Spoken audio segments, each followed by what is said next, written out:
I have a confession to make. But first, I want you to make a little confession to me. In the past year, I want you to just raise your hand if you've experienced relatively little stress. Anyone? How about a moderate amount of stress? Who's experienced a lot of stress? Yeah, me too. But that is not my confession. My confession is this: I'm a health psychologist, and my mission is to help people be happier and healthier. But I fear that something I've been teaching for the last 10 years is doing more harm than good, and it has to do with stress. For years, I've been telling people stress makes you sick. It increases the risk of everything from the common cold to cardiovascular disease. Basically, I've turned stress into the enemy. But I've changed my mind about stress. And today, I want to change yours. Let me start with the study that made me rethink my whole approach to stress.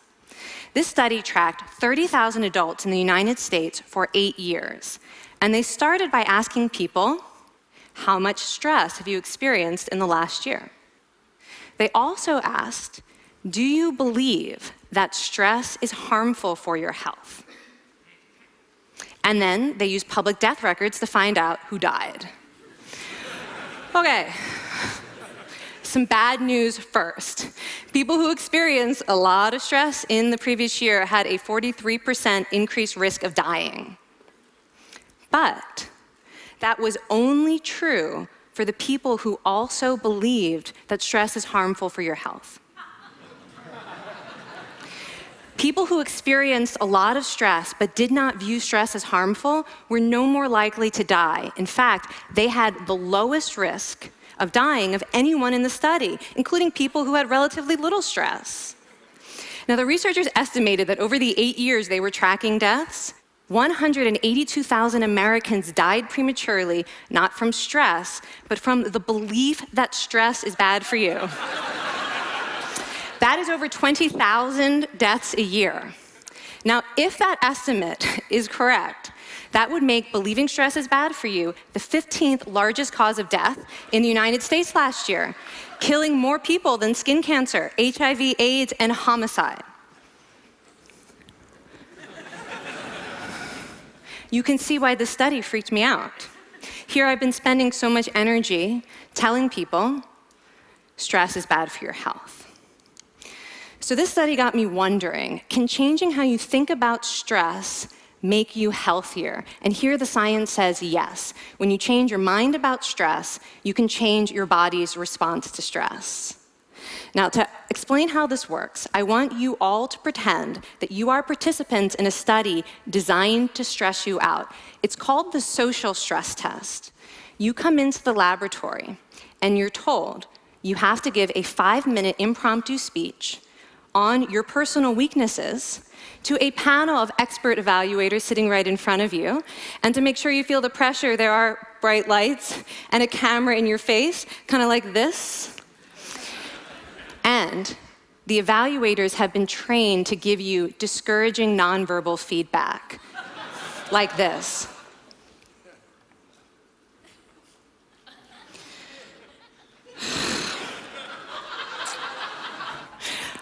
Now that you're sufficiently demoralized, time for part 2, a math test. And unbeknownst to you, the experimenter has been trained to harass you during it. Now, we're going to all do this together. It's going to be fun. For me. Okay. I want you all to count backwards from 996 in increments of 7. You're going to do this out loud as fast as you can, starting with 996. Go. Go faster. Faster, please. You're going too slow. Stop, stop, stop, stop. That guy made a mistake. We're going to have to start all over again. You're not very good at this, are you? Okay, so you get the idea. Now, if you were actually in this study, you'd probably be a little stressed out. Your heart might be pounding, you might be breathing faster, maybe breaking out into a sweat. And normally, we interpret these physical changes as anxiety or signs that we aren't coping very well with the pressure. But what if you viewed them instead as signs that your body was energized, was preparing you to meet this challenge? Now, that is exactly what participants were told in a study conducted at Harvard University. Before they went through the social stress test, they were taught to rethink their stress response as helpful. That pounding heart is preparing you for action. If you're breathing faster, it's no problem. It's getting more oxygen to your brain. And participants who learned to view the stress response as helpful for their performance, well, they were less stressed out, less anxious, more confident. But the most fascinating finding to me was how their physical stress response changed. Now, in a typical stress response, your heart rate goes up and your blood vessels constrict like this. And this is one of the reasons that chronic stress is sometimes associated with cardiovascular disease. It's not really healthy to be in this state all the time. But in the study, when participants viewed their stress response as helpful, their blood vessels stayed relaxed like this. Their heart was still pounding, but this is a much healthier cardiovascular profile. It actually looks a lot like what happens in moments of joy and courage. Over a lifetime of stressful experiences, this one biological change could be the difference between a stress-induced heart attack at age 50 and living well into your 90s. And this is really what the new science of stress reveals, that how you think about stress matters. So my goal as a health psychologist has changed. I no longer want to get rid of your stress. I want to make you better at stress. And we just did a little intervention. If you raised your hand and said you'd had a lot of stress in the last year, we could have saved your life. Because hopefully the next time your heart is pounding from stress, you're going to remember this talk, and you're going to think to yourself, this is my body helping me rise to this challenge. And when you view stress in that way, your body believes you, and your stress response becomes healthier. Now, I said I have over a decade of demonizing stress to redeem myself from. So we are going to do one more intervention. I want to tell you about one of the most underappreciated aspects of the stress response. And the idea is this: stress makes you social. To understand this side of stress, we need to talk about a hormone, oxytocin. And I know oxytocin has already gotten as much hype as a hormone can get. It even has its own cute nickname, the cuddle hormone, because it's released when you hug someone. But this is a very small part of what oxytocin is involved in. Oxytocin is a neurohormone.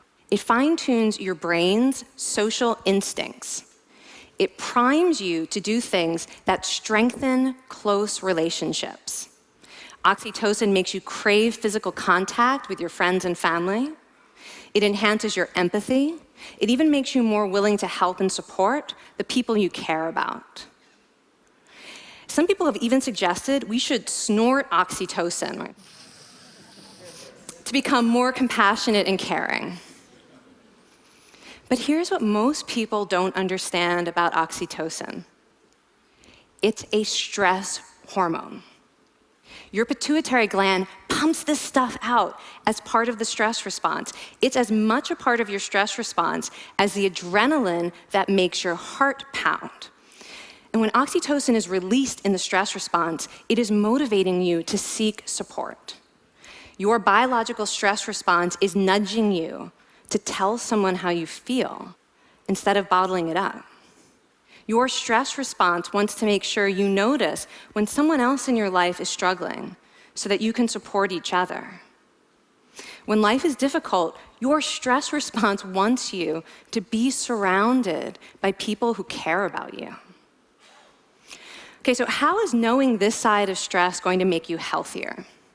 Well, oxytocin doesn't only act on your brain, it also acts on your body. And one of its main roles in your body is to protect your cardiovascular system from the effects of stress. It's a natural anti-inflammatory. It also helps your blood vessels stay relaxed during stress. But my favorite effect on the body is actually on the heart. Your heart has receptors for this hormone. And oxytocin helps heart cells regenerate and heal from any stress-induced damage. This stress hormone strengthens your heart. And the cool thing is that all of these physical benefits of oxytocin are enhanced by social contact and social support. So when you reach out to others under stress, either to seek support or to help someone else, you release more of this hormone, your stress response becomes healthier, and you actually recover faster from stress. I find this amazing that your stress response has a built-in mechanism for stress resilience. And that mechanism is human connection. I want to finish by telling you about one more study. And listen up, because this study could also save a life. This study tracked about 1,000 adults in the United States, and they ranged in age from 34 to 93. And they started the study by asking, how much stress have you experienced in the last year? They also asked, how much time have you spent helping out friends, neighbors, people in your community? And then they used public records for the next 5 years to find out who died. Okay, so the bad news first. For every major stressful life experience, like financial difficulties or family crisis, that increased the risk of dying by 30%. But, and I hope you are expecting a but by now, but that wasn't true for everyone. People who spent time caring for others showed absolutely no stress-related increase in dying, 0. Caring created resilience.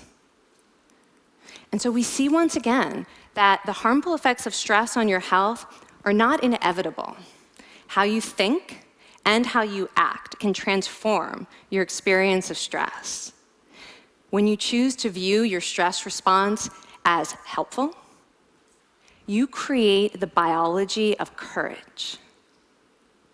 And when you choose to connect with others under stress, you can create resilience. Now, I wouldn't necessarily ask for more stressful experiences in my life, but this science has given me a whole new appreciation for stress. Stress gives us access to our hearts.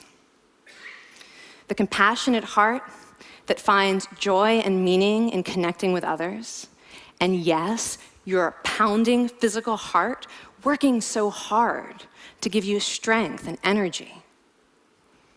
And when you choose to view stress in this way, you're not just getting better at stress, you're actually making a pretty profound statement. You're saying that you can trust yourself to handle life's challenges. And you're remembering that you don't have to face them alone. Thank you. Thank you.